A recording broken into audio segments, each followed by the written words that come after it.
የአሜሪካው ፕሬዝዳንት ዶናልድ ትራምፕ እኔ ከፈለኩ ጦርነቱ ሊያልቅ ይችላል ካልሆነ ቀጥላለሁ የሚል የፍርሃት አዝማሚያ ነው። ምንም የሚጠበቅ ነገር የለም፣ ሁሉንም አጠናቀናል እያሉ ነው። የኢራን አብዮታዊ ዘብ ከዚህ በኋላ በኢራን ላይ ሰላማዊ ሰልፍ የሚያደርጉ ከጠላቶቻችን ለይተን እናያቸው እያለ ነው። ሄዝቦላህ በእስራኤል ላይ ጥቃት ከፍቷል። ምን ማለት ነው? ሆርሙዝ ሰርጥ ዛሬም የዓለምን ፖለቲካ እያናጋው ይገኛል። የነዳጅ ዋጋ አሁን ወደ $200 አድጓል። ይህ በአውሮፓ ገበያና በመላው ዓለም የማርኬት ትራንዛክሽን ምን አይነት ውጤት አለው? ጦርነቱ እስከ ፖለቲካ ወይስ ከኢኮኖሚ አንጻር እንዴት ይታያል የሚለውን ጉዳይ እንመለከታለን። እንግዲህ እስከ መጨረሻው አብራችሁ እንድትዘልቁ የአክብሮት ግብዣ ነው። ቶሜኒ ሰብስክራይብ፣ ላይክ፣ ሼር፣ ኮሜንት እያደረጋችሁ ቤተሰብ እንድትሆኑ ጋብዛችኋለሁ። የአሜሪካው ፕሬዚዳንት ዶናልድ ጄ ትራምፕ እኔ ከፈለኩ ጦርነቱን ማስቆም እችላለሁ እያሉ ነው። ቴህራን ከዚህ በፊት አይተው የማታውቀው 20 እጥፍ መከራም ይመጣባታል ሲሉ ይዝታሉ። እስካሁን ድረስ ሁሉ ነገር መተናል፣ አጠናቀናል። ኦፕሬሽን ኤፒክ ፉሪ ወይም ደግሞ ዘመቻ ግዙፍ ቁጣ በተሰኘው ዋና ዋና የኢራን ቦታዎችን አክሽፈናል እያሉ ነው። እውን ዶናልድ ትራምፕ እንዳሉት ኢራን ተሸንፋለች የሚለውን ጉዳይ እንግዲህ በጋራ የምንመለከተው ነው የሚሆነው። ነገር ግን ዶናልድ ትራምፕ እሳቸው በቃል ቢሉም ዲሞክራቶቹና አንዳንድ የሪፐብሊካን አባላት ዶናልድ ትራምፕ ኢዝ ላየር ውሸታም ነው ሲሉ ተደምጠዋል። ምን ማለት ነው? የአሜሪካን ፖለቲካስ ወዴት ይወስደዋል? ኢራንስ ከዚህ በኋላ ያላት ኃይል ምን ይመስላል የሚለው እንመለከታለን። ሌላው ዛሬ ኢራን በቀጠናው ዙሪያ ያሉትን በሙሉ የአሜሪካ የጦር ሰፈር ባለባቸው ቀጠናዎች የሚሳኤልና የድሮን ጥቃት ፈጽማለች። ፖለቲካ ወዴት ሊሄድ ይችላል? አብረን እንከታተላለን።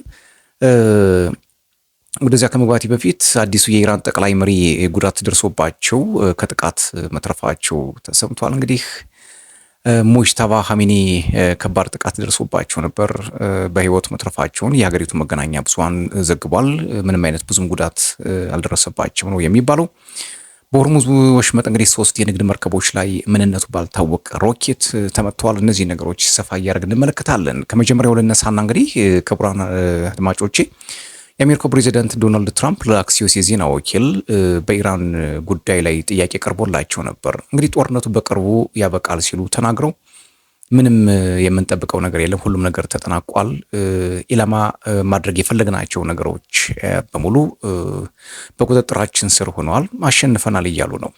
በኢራን ላይ የሚካሄደው ጦርነት እንዲያበቃ በፈለኩ ጊዜ ሁሉ ሊያበቃ ይችላል ሲሉ ዶናልድ ትራምፕ አወዛጋቢም ውዝግብም ያለበትን ንግግራቸውን ተናግረዋል። አሜሪካ ከእስራኤል ጋር በመሆን ኢራን ላይ ጥቃት እንግዲህ ከከፈተች ዛሬ 12ኛ ቀን ላይ እንገኛለን። በዚህ 12 ቀናት ውስጥ እንግዲህ የዓለም ፖለቲካ አሰላለፉ ቶታሊ ተቀይሯል። ቻይናና ሩሲያ በጀርባ ሆነው ያው ቴህራንን በተለያየ ቴክኖሎጂ እያገዟት እንደነበርም የተለያዩ መረጃዎች ወጥተዋል። የእስራኤል መከላከያ ሚኒስትር እስራኤል ካትዝ ጦርነቱ ያለምንም የጊዜ ገደብ እንደሚቀጥል መናገራቸው ዛሬ ደግሞ የእስራኤሉ ጠቅላይ ሚኒስትር ቤንያሚን ኔታንያሁ ከፍተኛ የሆነ በጀት ጠይቀዋለኝ ክነሴቱን። ቤዛሌል ስሞትሪች የፋይናንስ ሚኒስትሩም ይሄን ደግፈውታል። ኦልሞስት እንግዲህ ለተራዘመ ጦርነትና ለተራዘመ መስዋዕትነት ተዘጋጁ ብለዋለኝ። ይህ ወጪ አይደለም ኢንቨስትመንት ነው ሲሉ ተደምጠዋል ቤዛሌል ስሞትሪች። ይሄ አንድ ምልክት አለው። ክቡራን አድማጮች ጦርነቱ ይቀጥላል። በግዙፍ የሆነ ጦርነት ከፊታችን እንዳለን የሚያሳየው ምክንያቱም ይሄን ያክል በጀት በጣም ሰፊ ነው። አሜሪካ በየቀኑ $900 ሚሊዮን ታወጣለች። እንግዲህ አስቡተኝ፣ በየቀኑ $900 ሚሊዮን ታወጣለች። እስካሁን ድረስ $5.6 ቢሊዮን አውጥታለች። ቬሪ ቢግ፣ በጣም ከባድ የሆነ ገንዘብ ነው። ስለዚህ ጦርነቱ ከፖለቲካ ባሻገር የኢኮኖሚ መቃወስና መዛነፍ እየፈጠረ እንደሆነ ልብ ማለት ይቻላል ማለት ነው። እዚሁ ጋር በተያያዘ እንግዲህ በተለይ በሆርሙዝ ሰርጥ የሚንቀሳቀሰው የነዳጅ ፍሰት ለመከላከል ሲባል ዶናልድ ትራምፕ በአካባቢው ላይ ጥበቃ አሰማርተው ነበር። ነገር ግን ያልተጠበቁ ጥቃቶችም እየተፈጸሙ ነው። ሩሲያም፣ ቻይናም፣ ደቡብ ኮሪያም፣ ጃፓንም፣ ህንድም፣ ሳውዲ አረቢያም፣ ኩዌትም በዚህ ላይ ከፍተኛ የሆነ የነዳጅ ጥገኞች ናቸው። ስለዚህ ራሳቸው ለመከላከል የግድ ወደ ኢራን መጠጋታቸው እንደማይቀር የፖለቲካ ተንታኞች እየተናገሩ ነው። ዶናልድ ትራምፕ ኢራንን ሙሉ በሙሉ አሸንፍ ያለሁ የጨረስኩት ነገር ነው፣ ምንም የቀረ ነገር የለም እያሉ ነው። በዚህ ላይ አስተያየት እንድትሰጡበት እፈልጋለሁ እናንተም ክቡራን አድማጮቼ።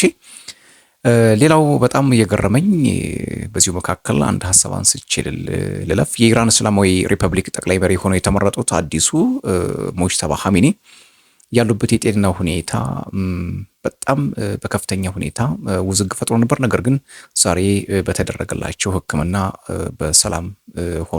በሰላም ወይም ደግሞ በጤንነት ላይ እንደሚገኙ መረጃዎች ወጥተዋል። ሌላው ቴህራን አንድ መግለጫ ወጥታለች። ኢራን 1 ሊትር ነዳጅ በሆርሙዝ በኩል እንዲያልፍ አልፈቅድም ብላለች። የቴህራን ፖሊስ እንግዲህ ጥቃትን በጥቃት መመለስ ይሆናል ሲሉ ነው የተናገሩት። ኢብራሂም ዞልፋካሪ ቴህራን 1 ሊትር ነዳጅ እንኳን በሆርሙዝ በኩል አቋርጦ አሜሪካ እስራኤልና ለሷ ሸሪኮች ሊደርስ አንፈልግም ነው ያሉት። ከነሱ ጋር የተያያዘ ማንኛውም መርከብ ወይንም ነዳጅ ጫኝ በቀጥታ በኢላማችን ውስጥ ይሆናል። በእስራኤል እንከታተለዋለን፣ ጥቃታችንም በእነሱ ላይ ይሆናል ብለዋል። ያን በርሜል ነዳጅ እንግዲህ ወደ $200 ይሆናል እያሉ ነው አስቀድመው እየተናገሩ የሚገኙት። ሌላው የቡድን 7 ሀገራት የነዳጅ ዋጋ ጭማሪ ለመቋቋም ከክምችታቸው አውጥተው መጠቀም እንዳለባቸው እየተከራከሩ ነው። የቡድን 7 ሀገራት አሜሪካና እስራኤል ከቴህራን ጋር ጦርነት ከጀመሩበት ጊዜ አንስቶ የተከሰተውን ከፍተኛ የነዳጅ ዋጋ ጭማሪ ለመቋቋምና ለማርገብ ከክምችቶቻቸው እንዲለቀቅ ድጋፍ አሳይተዋል። ሀገራቱ ከዓለም አቀፍ የኤነርጂ ኤጀንሲ ጋር ተገናኝተው የተነጋገሩ ሲሆን ዛሬ እንግዲህ በጣም ትልቅ የተባለውን መጠን ከመጠባበቂያ የነዳጅ ክምችታቸውን ለማውጣት ነው እንግዲህ ወደ ስምምነት የደረሱት። የፋርስ ባህረ ሰላጤ ግጭት እንግዲህ በሆርሙዝ የባህር ወሽመጥ በኩል የሚጓጓዘውን የዓለም ንግድ በተለይ 1/5 ነዳጅ ሙሉ በሙሉ ያስቆምና በቀጠናው የሚመረተው ነዳጅ ዘይት እንዲቀንስ ያደረገ እንደሆነ ያው ግልጽ ነው። ከዚህ በፊት በተደጋጋሚ ተነግሯል። ነገር ግን የነዳጅ ክምችቱ ከቡድን 7 ሀገራት ሊለቀቅ እንደሚችል ከተዘገበ በኋላ አንዳንድ ባለሙያዎች እርምጃው የአጭር ጊዜ መፍትሄ ነው እንጂ ረዥም መድኃኒት አይደለም እያሉ ነው።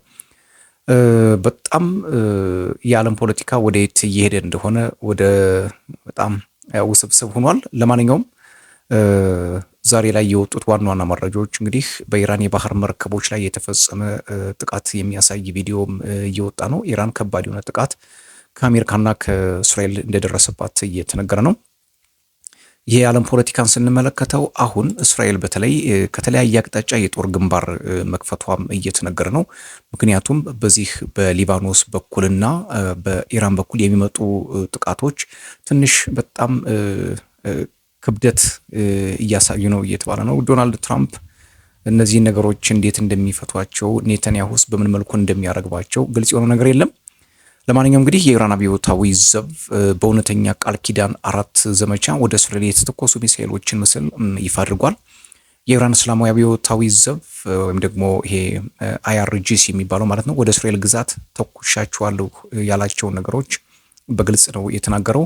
እነዚህ ሚሳኤሎች እንግዲህ ስማቸው አንደኛው ጋድር ነው የሚባለው፣ ሁለተኛው ኢማድ ነው የሚባለው፣ ሶስተኛው ከሆራም ሻህር 4 ነው የሚባለው። እንግዲህ ይሄ በጣም በርካታ ጥፋት እንዳደረሰ ነው የሚነገረው። መካከለኛ ርቀት ተወንጫፊ ባላስቲክ ሚሳኤሎች ናቸው። ቴልአቪቭ እስካሁን ድረስ የሰጠችው መልስ የለም። እንግዲህ ከኢራን የሚወጡ ምንጮች እንደሚገልጹት ከሆነ ሚሳኤሎቹ የተተኮሱት በእውነተኛ ቃል ኪዳን 4 ወይም ደግሞ ትሩ ፕሮሚስ ኦፕሬሽን በሚባለው ነው። 34ኛው ዙር ላይ ነው። በዚህ 34ኛ ዙር እንግዲህ ከባድ የሆነ ጥቃት እየተፈጸመ እንደሚገኝ ነው ከኢራን የሚወጡ መገናኛ ብዙሃን ወይም ደግሞ መረጃዎች የሚያሳዩት። ይህም በኢራንና በእስራኤል መካከል እየተካሄደ ያለውን የቀጥታ ጥቃት ልውውጥ ይበልጥ የሚያባብስ ሆኗል። በሚሳኤሎቹ ስለደረሰው ጉዳት ወይንም ስለመክሸፋቸው ወይም ደግሞ ይሄ ኢንተርሴፕሽንስ እስካሁን የወጣ መረጃ የለም። ሌላው ጉዳይ የፈንጂ ጀልባዎችን ማውደም ሆርሙዝን አይታደገውም እያለች ነው ቴህራን። የሆርሙዝ ወሽመጥ አሁንም የዓለም ነዳጅ እንደ ታገተ ይዟል። የአሜሪካ ጦር በሆርሙዝ ወሽመጥ አቅራቢያም 16 የኢራን ፈንጂ ጫኝ መርከቦችን ጥቃት አድርሼባቸዋለሁ፣ ይሄንም ለምስክርነት ብሎ በቪዲዮ አንቀሳቅሷል ወይም ደግሞ ሰጥቷል፣ አስተላልፏል። 16 የኢራን ፈንጂ ጫኝ መርከቦችን ማጋየት የሆርሙዝ ወሽመጥን ችግር አይፈታውም እያለች ነው ደግሞ ቴህራን። ይህ የሚያሳየው ዋሽንግተን አደጋውን መረዳቷን እንጂ እስካሁን አደጋውን አለማስወገዷን ብቻ ነው። ዋናው ጉዳይ ጥቂት ጀልባዎች አይደሉም። ዋናው ትልቁ ጉዳይ ኢራን ወሽመጥን ለመዝጋት ግዙፍ የተለመደ የባህር ኃይል አያስፈልጋትም። ይህንን በፈንጂዎች በድሮኖችና ጸረ መርከብ ሚሳኤሎች እንዲሁም ደግሞ በትንኮሳ ጥቃቶችና የመርከብ ባለቤቶች መድን ሰጪዎች እና የነዳጅ ነጋዴዎች መንገዱ ከአደጋው አንጻር ዋጋ የለውም ብለው እስኪወስኑ ድረስ ፍርሃትን በመፍጠር ብቻ ነው ልታስወግደው የምትችለው። እንግዲህ ቴህራን የመተላለፊያ መንገዶች የሚሞቱት በዚህ መንገድ ነው። ሁልጊዜም እንግዲህ በአካል ሙሉ በሙሉ በመዝጋት ሳይሆን ጉዞ በጣም አደገኛና ለመቀጠል እጅግ ውድ እንዲሆን ነገሮችን ማወሳሰብ ነው። የሆርሙዝ ወሽመጥ ተራ የንግድ መስመር እንዳልሆነም የሚታወቅ ነው። ከዓለም የነዳጅ ፍጆታ ውስጥ 1/5 የሚሆነው በዚህ በኩል እንደሚያልፍ ይታወቃል። እዚያው ውጥረት ሲነግስ ገበያው ወዲያውኑ ምላሽ ይሰጣል። ታንከሮች ያመነታሉ፣ የመድን ዋስትና ክፍያዎች ይጨምራሉ፣ የጭነት ወጪዎች ይኖራሉ እና የነዳጅ ዋጋም የግድ ነው በጣም ነው ከፍ የሚለው። የኢኮኖሚ ድንጋጤው የሚጀምረው ወሽመጡ በአካል ከመዘጋቱ ከረዥም ጊዜ በፊት ነው። ስህተቱ ያለው እንግዲህ እዚህ ላይ ነው። የሚታዩ የፈንጂ መርከቦችን ማውደም በቪዲዮ ሲታይ ወሳኝ እርምጃ ሊመስል ይችላል። ነገር ግን መረጋጋት አይመስልም። ኢራን ፍጹም የሆነ ከበባ ወይም ደግሞ ብሎኬጅ አያስፈልጋትም። የምትፈልገውን ቀጣይነት ያለው መስተጓጎል ብቻ ነው። መርከቦቹ እንዲሰጉና ገበያው እንዲናወጥ ለማድረግ ነው። በዚህም የፖለቲካ ብቃትን ማሳየት ያስፈልጋል ማለት ነው። የኢራን ኢተመጣጣኝ ወይም ደግሞ አሲሜትሪክ ስትራቴጂ ድሮኖችን፣ ሚሳይሎችን፣ ፈጣን የጥቃት ጀልባዎችንና ከኢራቅ እስከ ባህረ ሰላጤው የሚዘረጋ የክልላዊ ተተኪ ኃይሎችን ግፊት ያካትታል። ዛሬ የፈንጂ ጫኝ መርከቦች ቢወድሙም ነገ ለመርከቦች የሚጋረጠው ስጋት እጅግ በጣም አደገኛ እንደሚሆን የፖለቲካ ተንታኞች እየተናገሩ ነው። ዛሬ በጣም ያስገረመኝ ሄዝቦላህ አንድ ጥቃት ፈጽሟል የሚል መረጃ ወጥቷል። የሄዝቦላህ ሚሳኤል እንግዲህ በቤት ሸምሽ አቅራቢያም የሚገኝ የእስራኤል ወታደራዊ የሳተላይት ጣቢያን መምታቱ ነው እንግዲህ እየተነገረ የሚገኘው። ይህ መረጃ ይፋ ከሆነ በኋላ እስራኤል ያጸፋ ጥቃቷንም በጣም ቀጥላበታለች። በተለይ በሃኤላ ሸለቆ አካባቢ የሚገኘው የእስራኤል መከላከያ ሰራዊት የሳተላይት መገናኛ ጣቢያ በመረጃ ወይም ደግሞ በምስል በተንቀሳቃሽ ምስል ወጥቷል። እንደሚታወቀው እንግዲህ እስራኤል እስካሁን ድረስ ባለው ጦርነት ምንም አይነት መረጃ አልሰጠችም። ኦፍኮርስ ባለፉት ሳምንታት 2339 ሰዎች መጎዳታቸውና 2 ሰው መሞቱን ብቻ ነው እስራኤል መረጃ ያወጣችው። ነገር ግን ከባድ ጥቃት እንደደረሰባት የተለያዩ መገናኛ ብዙሃን እየዘገቡ ነው። ሌላው ቴህራን እንግዲህ በእስራኤል ግዛቶች ላይ አዲስና ሰፊ የሚባል ጥቃት መክፈቷን ይፋ አድርጋለች። በገሊላ በጎላን ኮረብታዎችና ስልታዊ ጠቀሜታ ባላት የሃይፋ ከተማ አካባቢዎች ላይ የአደጋ ማስጠንቀቂያ ደወሎችም በከፍተኛ ድምጽ መሰማታቸውን ተከትሎ የእስራኤል የሀገር ውስጥ መከላከያ እዝ ነዋሪዎች በአስቸኳይ ወደ ቦምብ መሸሸጊያ ክፍሎች እንዲገቡ ጥብቅ ትዕዛዝ ማስተላለፉን ነው መረጃዎች የሚያሳዩት። የእስራኤል መከላከያ ሰራዊት ወይም ደግሞ አይዲኤፍ በሰጠው መግለጫ ከኢራን የተተኮሱ በርካታ ባላስቲክ ሚሳኤሎችና ድሮኖች መታየታቸውን አረጋግጧል። እንግዲህ እንደ አሮ 3 እና ዴቪድ ስሊንግ ወይም ደግሞ የዳዊት ወንጭፍ ያሉ የላቁ የአየር መከላከያ ስርዓቶች ጥቃቱን ለመመከት ርብርብ እያደረጉ መሆኑን መረጃዎች እያሳዩ ነው።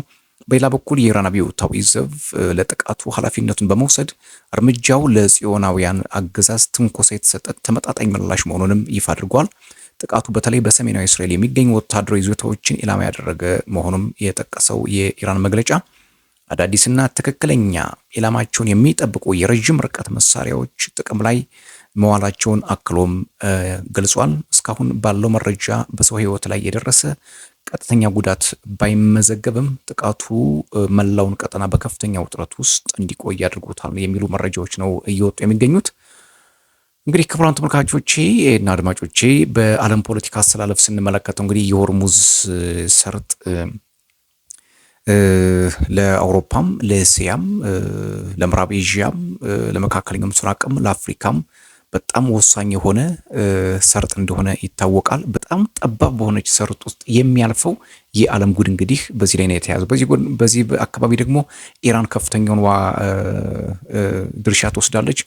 ኦማን እና የተባበሩት አረብ ኤሚሬቶች አሉ በዛ የሚጋሩት ማለት ነው። እና እነዚህን አልፎ የሚመጣው የዓለምን የገበያ መስመር ምን ያክል እንደሚያዛባ ተመልክተናል። ትንሽ ሰርጥ ናት፣ ነገር ግን በጣም ትንሽ መተላለፊያ ውስጥ ግዙፍ የሆነ የዓለም ፖለቲካና ሀብት መገኘቱ በጣም የሚገርም ነው። እንግዲህ ለሰዓቱ የነበሩ መረጃዎች እነዚህ ናቸው። ሰብስክራይብ፣ ላይክ፣ ሼር፣ ኮሜንት እያደረጋችሁ ቤተሰብ እንድትሆኑ የአክብሮት ግብዣዬ ነው። ሰላም።